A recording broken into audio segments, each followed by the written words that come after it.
കൊച്ചിയിൽ നടിയെ ആക്രമിച്ച കേസിൽ ശിക്ഷിക്കപ്പെട്ട 2 പ്രതികൾ ഹൈക്കോടതിയിൽ അപ്പീൽ നൽകി. 5-ാം പ്രതി വടിവാൾ സലീമും 6-ാം പ്രതി പ്രദീപുമാണ് അപ്പീൽ നൽകിയത്. എറണാകുളം പ്രിൻസിപ്പൽ സെഷൻസ് കോടതി വിധി റദ്ദാക്കണമെന്നാണ് ആവശ്യം. ബലാത്സംഗത്തിന് 1-ാം പ്രതിയെ സഹായിച്ചിട്ടില്ല എന്നും പ്രതികൾ. അപ്പീൽ ഹൈക്കോടതി ഡിവിഷൻ ബെഞ്ച് നാളെ പരിഗണിക്കും. വിശദാംശങ്ങളുമായി രേഷ്മ ബാബു ചേരുകയാണ്. രേഷ്മ, അപ്പീലിൽ ഈ 2 പ്രതികളും എന്തൊക്കെയാണ് പറയുന്നത്? കൊച്ചിയിൽ നടി ആക്രമിച്ച കേസിൽ ആദ്യ അപ്പീലാണ് ഇപ്പോൾ ഹൈക്കോടതിയിൽ സമർപ്പിക്കപ്പെട്ടിരിക്കുന്നത്. ശിക്ഷിക്കപ്പെട്ട 5ഉം 6ഉം പ്രതികളായ വടിവാൾ സലീമും പ്രദീപുമാണ് ഹൈക്കോടതിയിൽ അപ്പീൽ സമർപ്പിച്ചിരിക്കുന്നത്. എറണാകുളം പ്രിൻസിപ്പൽ സെഷൻസ് കോടതിയുടെ ശിക്ഷാവിധി അത് റദ്ദാക്കണമെന്നുള്ളതാണ് പ്രധാനമായിട്ടും അപ്പീലിൽ ഉന്നയിക്കപ്പെട്ടിരിക്കുന്ന ആവശ്യം. ഒരു വാദമായിട്ട് ഇവർ ഉന്നയിച്ചിരിക്കുന്നത് വിചാരണ കോടതി ശിക്ഷ വിധിച്ചത് മതിയായിട്ടുള്ള തെളിവുകൾ പരിശോധിക്കാതെയും പരിഗണിക്കാതെയാണ്.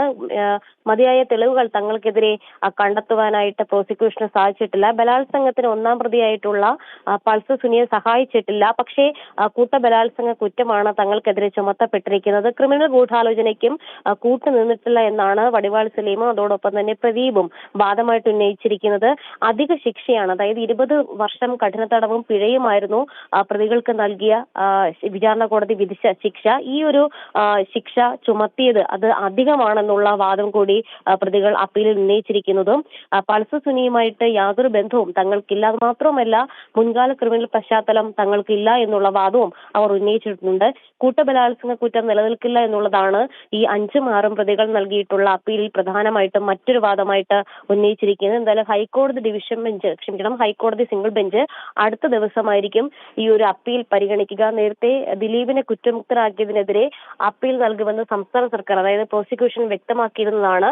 അതിനു മുൻപ് തന്നെയാണ് മറ്റ് പ്രതികൾ, ശിക്ഷിക്കപ്പെട്ട 2 പ്രതികൾ ഹൈക്കോടതിയിൽ അപ്പീൽ സമർപ്പിച്ചിരിക്കുന്നത്. എന്തായാലും വിശദമായിട്ട് തന്നെ ഹൈക്കോടതി ഈ വിഷയത്തിൽ വാദം കേൾക്കും. സുരേഷ്, നടിയെ ആക്രമിച്ച കേസിൽ ആദ്യത്തെ അപ്പീലാണ് സമർപ്പിച്ചിരിക്കുന്നത്. രേഷ്മ ബാബു ആണ് കൊച്ചിയിൽ നിന്ന് വിശദാംശങ്ങൾ നൽകിയത്.